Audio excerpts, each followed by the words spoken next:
KA ini kan sebenarnya amanah dari undang-undang maupun amanah Bapak Presiden yang memang untuk bagaimana menjamin sistem ini melalui Kota Layak Anak. Salah satunya Kota Makassar. Hari ini kami mendapatkan informasi banyak praktek-praktek baik yang telah dilakukan, namun perlu sistem yang akan dibangun di dalam mulai dari tahapan perencanaan sampai monitor evaluasi menjadi penting.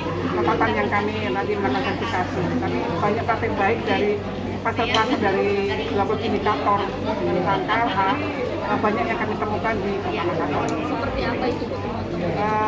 Terkait praktek baik, evaluasi pendidikan, integrasinya sarana prasarana yang memang benar-benar berbasis lorong itu menjadi hal yang juga tetap penting ya, karena pembangunan KLA ini bisa diintegrasikan dalam program prioritas Bapak Wali Kota, termasuk tadi pendekatan 5.000 lorong menjadi hal sangat efektif untuk bisa semua pasar-pasar bisa dioptimalkan melalui lorong tersebut. Jadi tidak hanya hak sipilnya, tapi juga hak lingkungan keluarganya, hak lingkungannya, hak kesehatannya, hak pendidikannya, hak tidak melakukan kekerasan, itu juga berbasis lorong di dalam pembangunan Kota Makassar ini.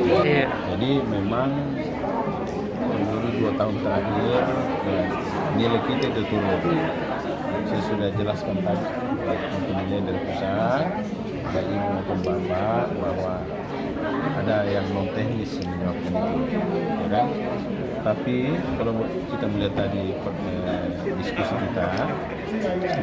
banyak informasi, banyak masukan, semua terbuka, baik kekurangan kita, tapi kan dibarengi dengan rencana-rencana yang strategis, yang menunjang untuk menjawab tantangan-tantangan kejadian-kejadian kenapa sampai kita tergradasi.